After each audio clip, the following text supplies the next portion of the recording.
This is the Lake Tahoe Citizens Media Group, reporting from Kings Beach, California. This is an informational presentation about the Kings Beach Commercial Core Improvement Project. Placer County's preferred alternative is to reduce the current 4-lane highway capacity of State Route 28 and install 2 single-lane roundabouts at Coon Street and Bear Street. The subject of this presentation is the capacity review of the Coon Street roundabout by RTE, Roundabouts and Traffic Engineering. The best way to see RTE's experience and work is by visiting their website. Scott Ritchie is currently on the design team rewriting FHWA federal guidelines for roundabouts. RTE has designed over 300 roundabouts nationwide. This is Mr. Ritchie's industry, and a poorly designed roundabout will create a negative stigma for roundabouts in general. This is not what RTE wants to see. These credentials give Mr. Ritchie the ability to be a neutral third party. RTE uses Rodel software for capacity analysis because it is loaded with more technical detail than either the Sidra or Vissim models or other software sometimes used. Sidra and Vissim have an inherent 50% confidence level built into the software, whereas Rodel incorporates more detail and refinements that can raise the confidence level to 85%. Rodel's 85th percentile accounts for additional side friction and capacity reducing factors found in urban settings.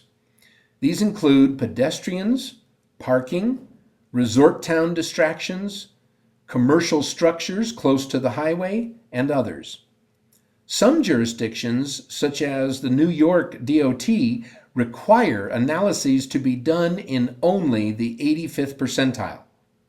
And some roundabout-savvy states also require the Rodel software.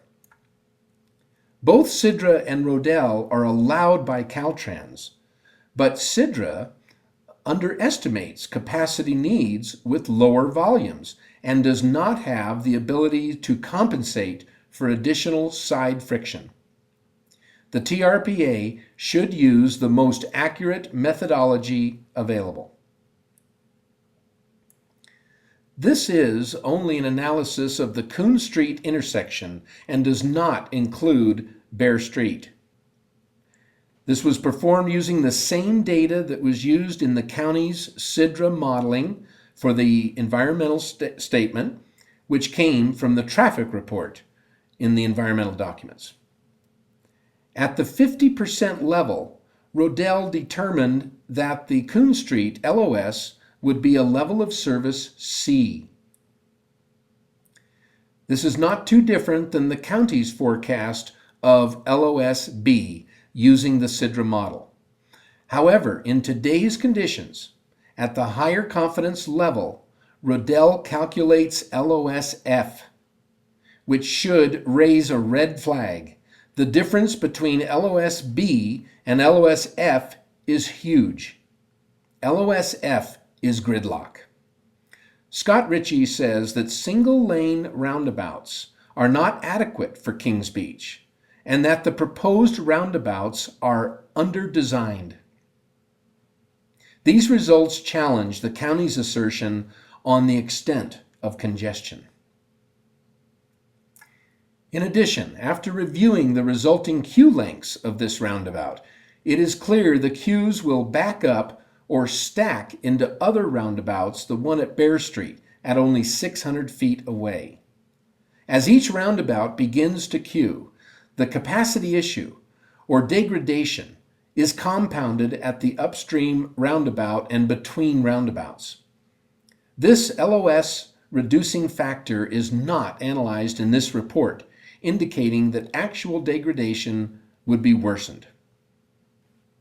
Similar compounding degradations will occur at the signal of State Route 267 and Highway 28, located less than a mile west of the Bear Street roundabout. This $50 million highway project is designed to fail and is not adequate for 2008 conditions. Ritchie recommends two-lane approaches. Initially, Ritchie had designed a multi-lane roundabout for Kings Beach, but due to right-of-way acquisitions, the proposal was dropped by Placer County. Both Placer County and the Ritchie analysis use 2008 conditions as a baseline. As such, it's important to look at growth in traffic volumes. Using a 5% growth factor of only 45 more cars per peak hour in each direction, the delays are extended up to 5,000 feet eastbound, queuing into the signal at Highway 267 and 28. The signal can turn green, but vehicles will still be stuck in a traffic queue. Let's look at what could induce further traffic growth. There are numerous projects that will promptly add to traffic growth. The first is the Boulder Bay project in Crystal Bay. Another project is the Ferrari Family Resort project in Kings Beach. Here's the Pastore Ryan project, also in Kings Beach. And the Domus Affordable Housing project, also in Kings Beach. And there are several more. This is a cumulative look at vehicle trips generated by these proposed projects. The highlighted column shows the trips that will be created within the highway project corridor. If all these projects were approved, there would be an immediate 17% increase in traffic volume in the Kings Beach commercial core. All of these projects won't be approved, but you can see the potential for growth. As such, it is appropriate to look at what would occur if a 13% growth in traffic occurred. 13% was chosen because at this level, even SIDRA drops to the LOSF.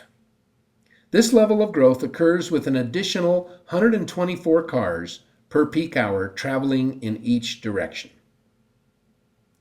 At this point, delays would be as long as 18 minutes eastbound and 12 minutes westbound. Certainly, all of this gridlock would be creating an air quality issue. The county has extremely underestimated the congestion and delays, allowing for a misinformed decision-making on the Kings Beach project and a misled general public. These results point to higher levels of traffic being diverted into the adjacent residential neighborhood. Scott Ritchie is the expert, and we trust his analysis to be the superior analysis. Please join us in support of an enhanced 4-lane roadway.